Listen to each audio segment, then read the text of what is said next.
segala limpahan nikmat serta karunia, terutama nikmat iman dan nikmat Islam serta nikmat kesehatan. Sehingga dengan ketiga nikmat itulah kita bisa berada di tempat yang insyaallah akan dimuliakan oleh Allah Subhanahu wa taala, rangka menunaikan salat maghrib berjamaah, dan insyaallah akan kita lanjut dengan taklim yang pada kesempatan kali ini pembahasannya tentang sirah nabawiyah. Salawat serta salam semoga tercurah kepada junjungan kita baginda Nabi Muhammad sallallahu alaihi wasallam. Berzaman semoga kita selalu istiqomah ikuti sunnah-sunnahnya sampai akhir hayat kita, dan semoga atas izin Allah kita bisa dipertemukan dengannya di yaumil akhir. Amin. Amin ya rabbal alamin. Salah satu cara agar kita bisa dipertemukan dengannya adalah kita harus menjadi salah satu umat yang mencintai Rasulullah sallallahu alaihi wasallam. Salah satu upaya mencintai Rasulullah selain menghidupkan seluruh sunnah-sunnahnya, tentunya juga tidak kalah penting mengetahui riwayat atau sirah nabawiyah, hingga bagaimana kita bisa dikatakan mencintai Rasulullah kalau kita sendiri tidak mengenal Rasulullah sallallahu alaihi wasallam.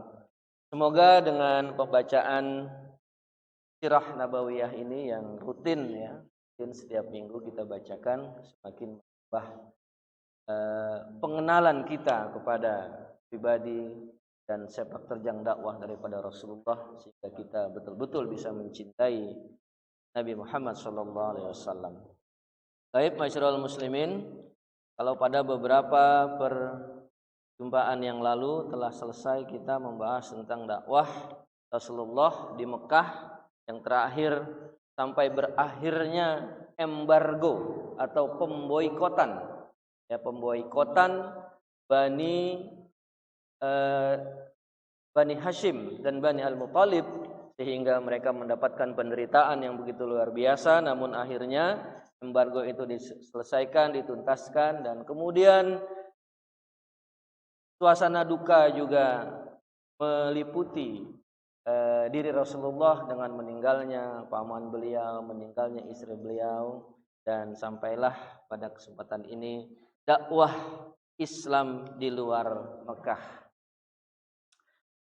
Pada bulan Syawal tahun ke-10 dari nubuwah, berarti setelah 10 tahun Rasulullah berdakwah di kota Mekah, atau pada akhir bulan Mei, awal bulan Juni 619 Masehi, Rasulullah SAW pergi ke Taif.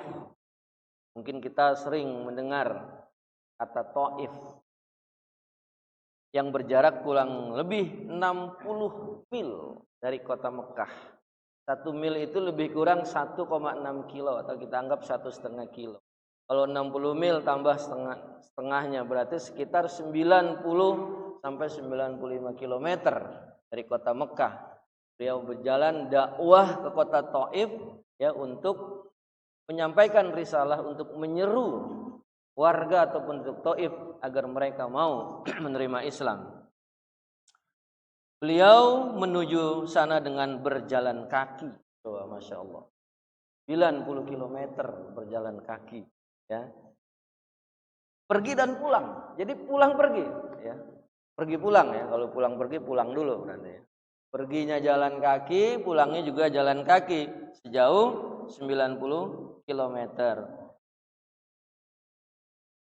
Berarti 180 km. Beliau ditemani oleh pembantunya yaitu Zaid bin Harisah. Setiap kali melewati satu kabilah, jadi setiap beliau melewati satu, kalau kita anggaplah kampung atau desa atau dusun gitu, Rasulullah selalu menyampaikan seruan untuk menerima ajaran Islam, tapi selalu ditolak. Semua kabilah-kabilah itu tidak ada yang mau menerima seruan Rasulullah. Setiba di Taif, beliau menemui 3 orang bersaudara dari pemimpin Bani Sakib, yaitu Abdul Yalail, Mas'ud dan Khubayb. Jadi 3 tokoh ini adalah para pemimpin masyarakat di wilayah Taif. Anak-anak Amir bin Umair As-Saqfi, beliau duduk menghadang mereka dan mengajak mereka kepada Allah serta agar sudi menolong Islam. Jadi Rasulullah ini mengajak penduduk Taif itu agar sama-sama berjuang ya untuk menciarkan ajaran Islam. Lalu dari antara mereka berkata, berarti kain penutup Ka'bah telah terkoyak jika memang Allah telah mengutusmu sebagai Rasul, kata salah seorang di antara mereka. Ini merupakan satu sindiran gitu sebenarnya. Dalam kata lain, masa iya gitu loh, Allah mengutus engkau sebagai seorang Rasul. Kemudian yang kedua berkata, apa Allah enggak punya pilihan lain gitu? Apakah Allah tidak punya utusan lain sehingga engkau yang dipilih untuk menjadi Rasul gitu? Kemudian yang ketiga juga mereka mengatakan, demi Allah aku tidak sudi berbicara denganmu sama sekali. Jika engkau benar-benar seorang Rasul, tentunya engkau lebih berbahaya jika aku harus menyanggah perkataanmu. Dan jika engkau membuat kedustaan terhadap Allah, berarti aku tidak layak atau enggan berbicara denganmu. Lalu Rasulullah bangkit seraya berkata, jika memang kalian bersikap seperti ini, maka ku minta sembunyikanlah. Jadi karena penolakan tersebut, Rasulullah sudah punya firasat, ini bakalan celaka, maka Rasulullah minta disembunyikan, jangan sampai ketahuan oleh penduduk Taif. Beliau berada di tengah penduduk Taif selama 10 hari. Setiap pemuka masyarakat Taif yang datang menemui beliau pasti diajaknya berbicara dan diserunya. Akhirnya mereka berkata, usir orang ini dari negeri kita dan kerahkan semua rakyat untuk memperdayainya. Memperdayainya artinya diminta untuk mencelakainya. Ya Allah ya. Jadi selama 10 hari Rasulullah berada di Taif untuk mendakwahkan Islam. Tapi para pemuka Taif justru menyerukan kepada warganya untuk mengusir dan menganiaya Rasulullah. Betapa besarnya tantangan yang dihadapi oleh baginda Rasulullah sallallahu alaihi wasallam. Tatkala beliau hendak pergi, orang-orang yang jahat di antara mereka dan para hamba sahaya membuntuti sambil mencaci maki, dihina, dikata-katain dan berteriak terhadap beliau, sehingga semua orang berkerumun mengelilingi beliau. Kemudian mereka membentuk 2 barisan dan melemparkan batu ke arah beliau. Diselingi kata-kata cercaan hingga mengenai urat di atas tumit Rasulullah. Coba kita bayangkan, Rasulullah disambit pakai batu mengenai kakinya, ya, tumitnya. Di sini dikatakan tak ayal terompah atau sendal Rasulullah menjadi basah oleh cucuran darah, menandakan bahwa Rasulullah tidak kebal kan senjata. Dengan batu disambit kaki Rasulullah bercucuran darah. Bahkan dalam riwayat lain ketika perang Uhud pun Rasulullah mukanya berdarah, giginya patah. Artinya Nabi ini nggak kebal gitu ya. Sehingga aneh saja kalau sekarang ada orang yang mencari-cari ilmu kebal gitu. Ya kan? Nah, jadi nggak nyunah tuh kalau ada orang yang kebal gitu kan. Mau mencari melebihi Rasulullah. Sementara Zaid, ya, pembantu beliau, melindungi, membentengi beliau menjadi basah. Nah, jadi Zaid juga kena mau tidak mau. Karena yang diincar, disambitin adalah Rasulullah, tapi Zaid melindungi sehingga badan Zaid, kepala Zaid yang kena sambitan batu penduduk Taif, sehingga di sini dikatakan badan Zaid pun berlumuran darah. Mereka terus berbuat seperti itu hingga tiba di kebun kurma milik kebun anggur milik Utbah dan Syaibah, anak-anak Rabi'ah yang berjarak 3 mil dari Taif. Setelah itu mereka kembali ke Taif. Jadi setelah Rasulullah sampai di satu perkebunan, barulah mereka kembali. Rasulullah SAW menghampiri sebatang pohon anggur, lalu duduk di bawah rimbunannya. Setelah duduk beberapa saat dan merasa tenang, beliau mengucapkan doa yang amat terkenal, menunjukkan duka dan lara yang memenuhi hati beliau karena kerasnya siksaan yang beliau terima. Juga didorong rasa memelas karena tak seorang pun yang mau beriman kepada beliau. Cobaannya yang sangat luar. Jadi kalau sekarang ini ya sebenarnya yang namanya dakwah itu memang selalu ada tantangan dan cobaan. Saudara-saudara kita jamaah khurus bukan jangan dianggap tidak menerima tantangan dan cobaan ya. Alhamdulillah di Masjid At-Taqwa kita bisa menerima dengan tangan terbuka ya. Tapi ada di beberapa masjid lain yang ditolak, benar Pak ya? Saya tahu itu kan, karena saya beberapa ada ngobrol-ngobrol dengan teman ya yang juga pengurus DKM ya, terus sedang dia mengatakan saya kalau ada jamaah khurus nggak saya kasih katanya. Masya Allah. Padahal ingin berdakwah. Subhanallah. Itu adalah tantangan. Termasuk Habib Rizik Syihab mendakwahkan, ingin menegakkan syariat Islam di Indonesia, tapi tantangannya begitu luar biasa. Ya, difitnah, di segala macam, dicari-cari alasan agar dia tidak bisa berdakwah dengan leluasa sehingga dipenjara. Subhanallah. Ternyata memang seperti itu tantangan dakwah. Dari zaman Rasulullah seperti itu. Bahkan kalau kita bandingkan tidak seberapa dengan penderitaan yang dialami oleh Rasulullah sampai mengalami luka-luka bercucur. Doa Rasulullah, saya baca terjemahnya saja. Ya Allah, kepadamu juga aku mengadukan kelemahan kekuatanku, kekurangan siasatku dan kehinaanku di hadapan manusia. Wahai zat yang paling pengasih di antara para pengasih, Engkau adalah Rabb orang-orang yang lemah. Engkaulah Rabbku, pada siapa hendak Engkau serahkan diriku, pada orang jauh yang bermuka masam kepadaku atau kepada musuh yang akan menguasai urusanku. Aku tidak peduli asalkan Engkau tidak murka kepadaku. Sebab sungguh teramat luas afiat yang Engkau limpahkan kepadaku. Aku berlindung dengan cahaya wajah-Mu yang menyinari segala kegelapan. Dan karenanya urusan dunia dan akhirat menjadi baik, agar Engkau tidak menurunkan kemarahan-Mu kepadaku atau murka kepadaku. Engkaulah yang berhak menegurku hingga Engkau ridho. Tidak ada daya dan kekuatan selain denganmu. Sampai seperti itu Rasulullah mengadukan ya, yang ia alami kepada Allah. Ya khawatir Allah murka gitu kan, murka kepadanya. Dengan cobaan itu Rasulullah khawatir jangan-jangan ini Allah marah kepada Rasul. Terkutuk pula hati sanubari Utbah dan Syaibah melihat keadaan beliau. Jadi ada dua penduduk Taif tersebut, nah, kalau tidak salah yang memiliki kebun anggur tersebut ya. Lalu keduanya memanggil pembantunya yang beragama Nasrani.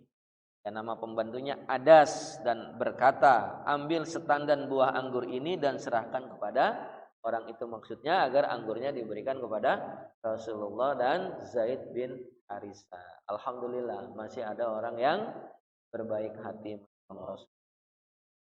Lalu Adas beranjak menemui beliau. Tatkala beliau sudah menerima buah anggur itu, mengulurkan tangan, mengambilnya. Lalu Rasulullah bersabda, baca Bismillah, kemudian memakannya.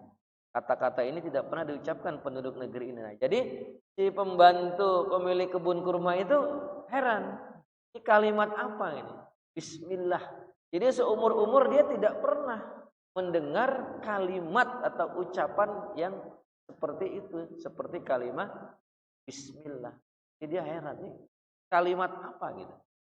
Lalu Rasulullah bertanya, dari negeri mana asalmu dan apa pula agamamu? Tanya Rasulullah kepada si Adas itu.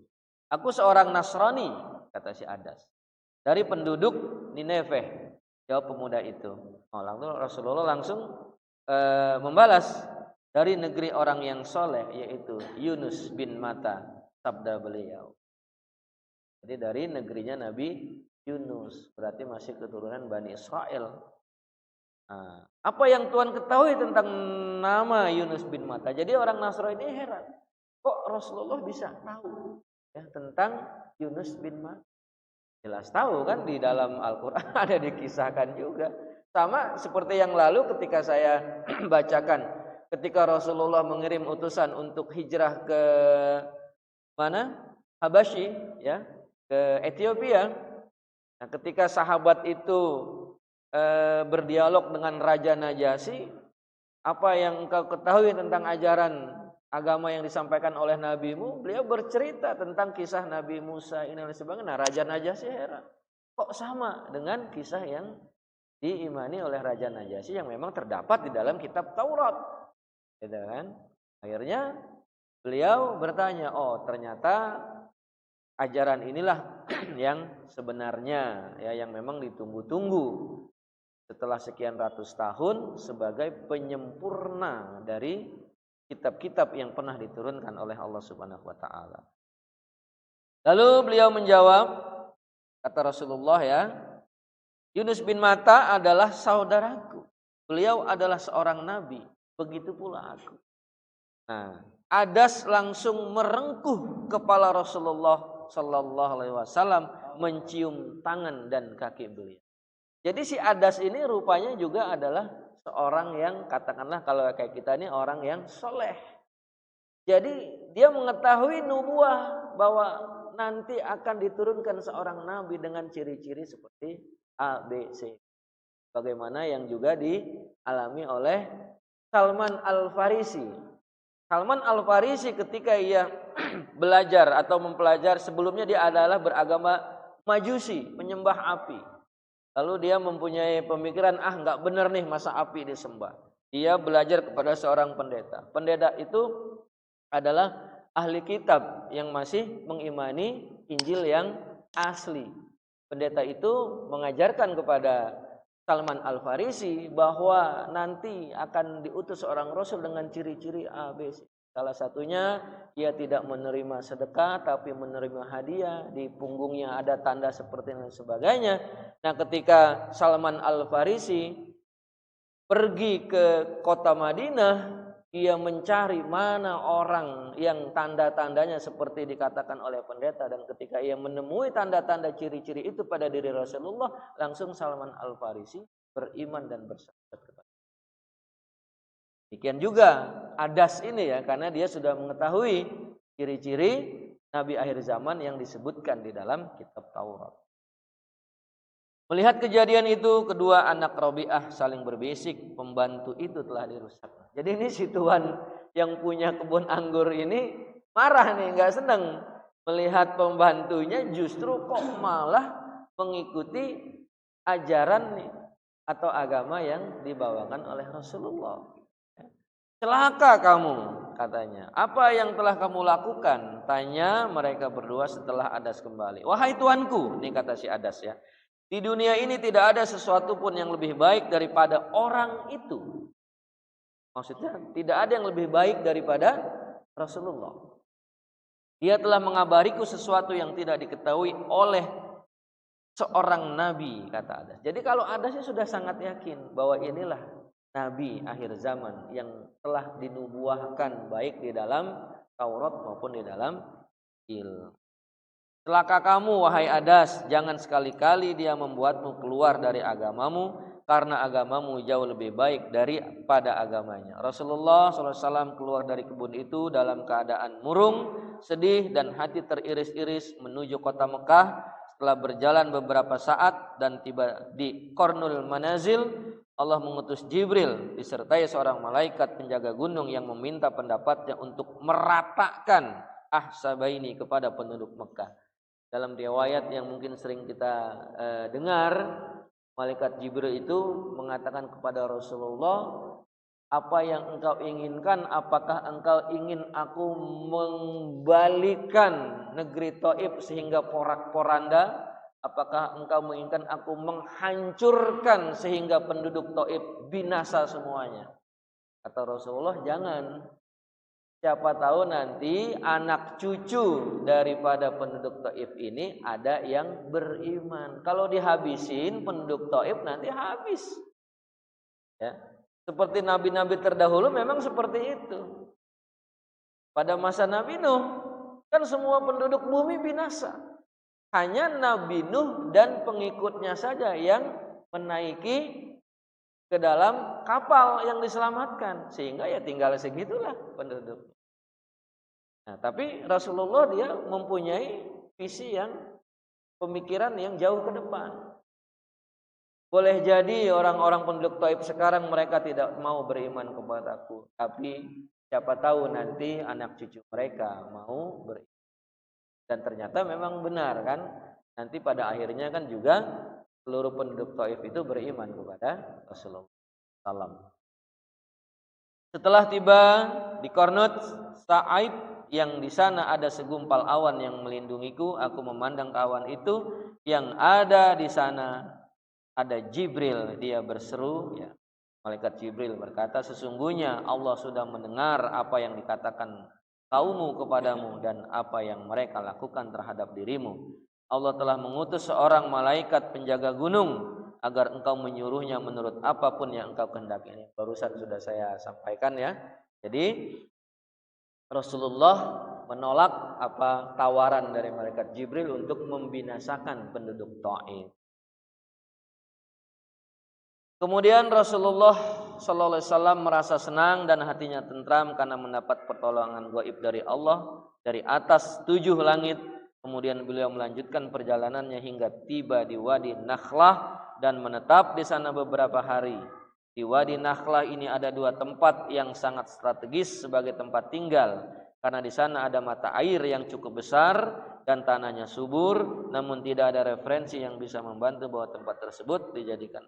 Artinya di situ Rasulullah dikabarkan sempat beristirahat ya setelah pergi dari Taif. Nah, kemudian di sini dikisahkan bahwa status Rasulullah itu kan telah dimusuhi ya, telah diusir dari kota Mekah, makanya ia pergi ke Taif. Namun ketika ia memutuskan untuk kembali, ini ada kekhawatiran ya, jangan-jangan nanti oleh penduduk Mekah pun beliau akan dianiaya lagi gitu. Nah, dengan pertolongan dan adanya kabar gembira, riak-riakna setelah malaikat menyampaikan beberapa wahyu kepada Rasulullah, akhirnya Rasulullah menjadi terhibur kembali ya, jadi semangat lagi yang tadinya telah sedih. Zaid bin Harisah bertanya kepada beliau, bagaimana cara engkau memasuki kota Mekah? Nah, ini yang dikhawatirkan. Padahal orang-orang Quraisy telah mengusir engkau, wahai Zaid, kata Nabi. Sesungguhnya Allah pasti akan menciptakan kelonggaran dan jalan keluar dari masalah yang kau lihat. Sesungguhnya Allah akan menolong agamanya dan menenangkan. Rasulullah SAW melanjutkan perjalanan dan setelah mendekati Mekah, beliau menginap di Hira. Di sana beliau mengutus seorang laki-laki dari Bani Khuza'ah untuk menemui Al-Ahnas bin Syarik agar dia mau memberikan jaminan perlindungan kepada beliau. Jadi sebelum Rasulullah memasuki kota Mekah, ya beliau memerintahkan utusannya untuk menyampaikan pesan Rasulullah kepada salah seorang tokoh Quraisy. Yang pertama adalah Al-Ahnas bin Syarik agar memberi perlindungan keamanan kepada Rasulullah. Jadi di sana itu salah satu tradisi ya pada masa itu adalah ketika ada seorang tokoh yang memberikan jaminan keamanan, itu tokoh-tokoh lain tidak berani. Ya walaupun orang yang dilindungi itu adalah musuhnya gitu. Nah, itu salah satu tradisi ya atau apa istilahnya ya. Ya kebiasaan positif yang dimiliki oleh penduduk di kota Mekah saat itu. Namun Ahnas berkata, aku adalah sekutu dari kaum Quraisy. Padahal sekutu tidak boleh memberi jaminan perlindungan. Lalu Rasulullah mengirim utusan itu untuk menemui tokoh Quraisy yang lain, yaitu Suhail bin Amr. Namun Suhail berkata, sesungguhnya Bani Amr tidak akan memberikan jaminan kepada Bani. Jadi ditolak juga. Nah, lalu Rasulullah mengirim utusan untuk menemui Al-Mut'im bin Adi. Al-Mut'im berkata, baiklah. Nah, akhirnya ada salah satu tokoh Quraisy yang bernama Al-Mut'im bin Adi, ya, yang mau memberikan jaminan keselamatan kepada Rasulullah SAW. Kemudian dia mengambil senjatanya dan mengumpulkan kaumnya, lalu berkata kepada mereka, ambillah senjata kalian dan bersiap siagalah di setiap sudut Masjidil Haram, karena aku telah memberi jaminan perlindungan kepada Muhammad. Jadi si Al-Mut'im bin Adi ini mengerahkan pasukannya mengawal Rasulullah dari Hira, ya, dari Gua Hira untuk memasuki kota Mekah, ya, agar Rasulullah tidak diganggu dan dianiaya oleh penduduk Mekah.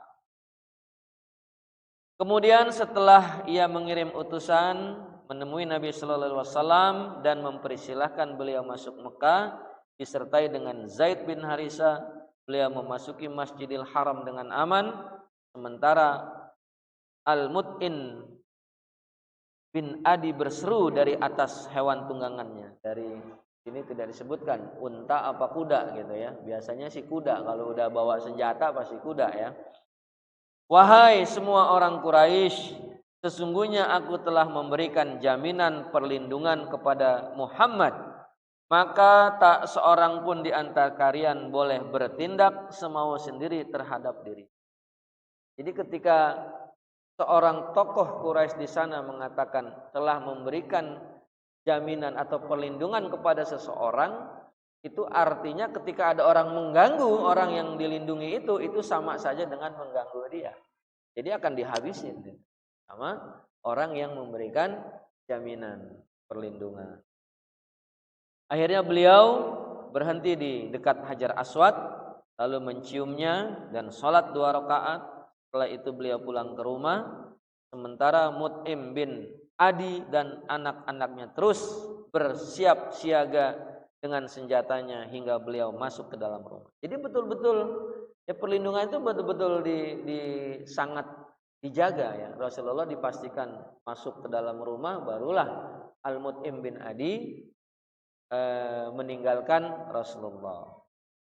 Lalu Abu Jahal berkata kepada Al-Mut'im bin Adi,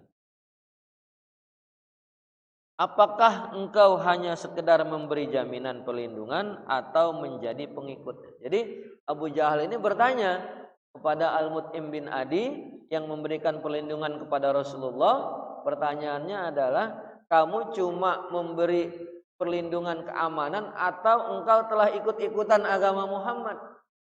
Kata Abu Jahal bertanya kepada Al-Mut'im bin Adi. Lalu kata Al-Mut'im bin Adi apa? Aku hanya memberi jaminan perlindungan. Jawab Mut'im. Kalau begitu kami akan melindungi siapapun yang engkau lindungi, kata Abu Jahal. Nah, di sini sportifnya yang saya katakan ya. Padahal sebelumnya dalam bab sebelumnya Abu Jahal itu luar biasa, sudah merencanakan pembunuhan kepada Rasulullah, ingin menghabisi Rasulullah. Bahkan dia bersekongkol dengan seluruh penduduk Mekah kepada kaum Quraisy Mekah untuk menghabisi Rasulullah.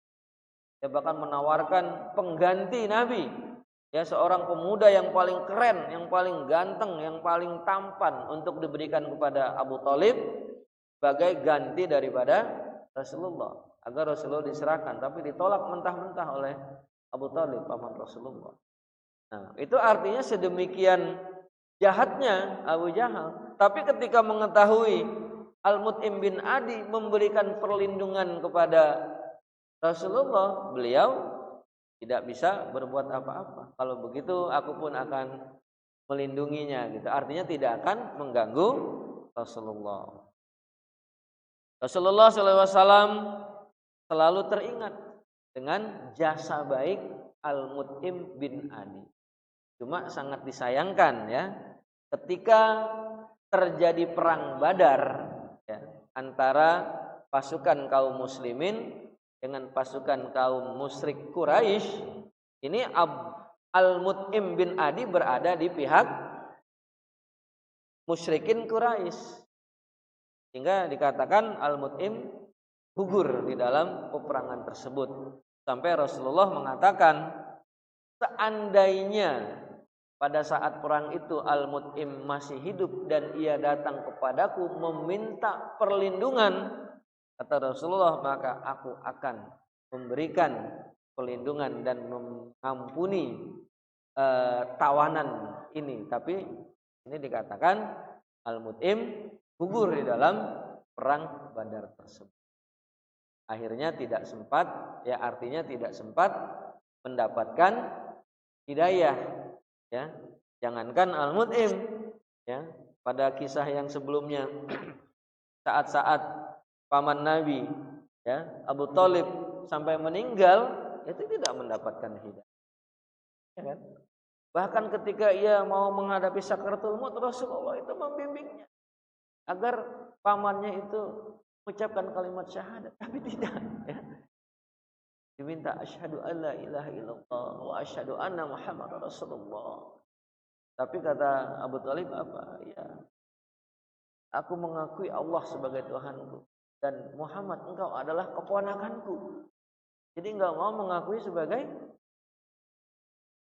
Tapi dalam riwayat disebutkan karena begitu besarnya peranan Abu Thalib dalam mendukung dakwah Rasulullah, Abu Thalib adalah orang yang mendapatkan siksa neraka yang paling ringan.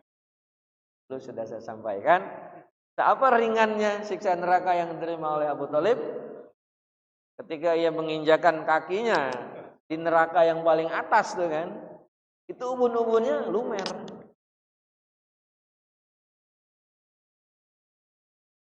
Coba kita bayangkan. Itu neraka yang paling ringan.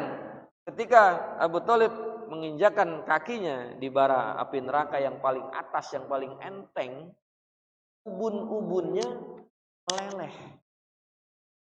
Yang paling ringan. Bagaimana kalau neraka yang paling berat?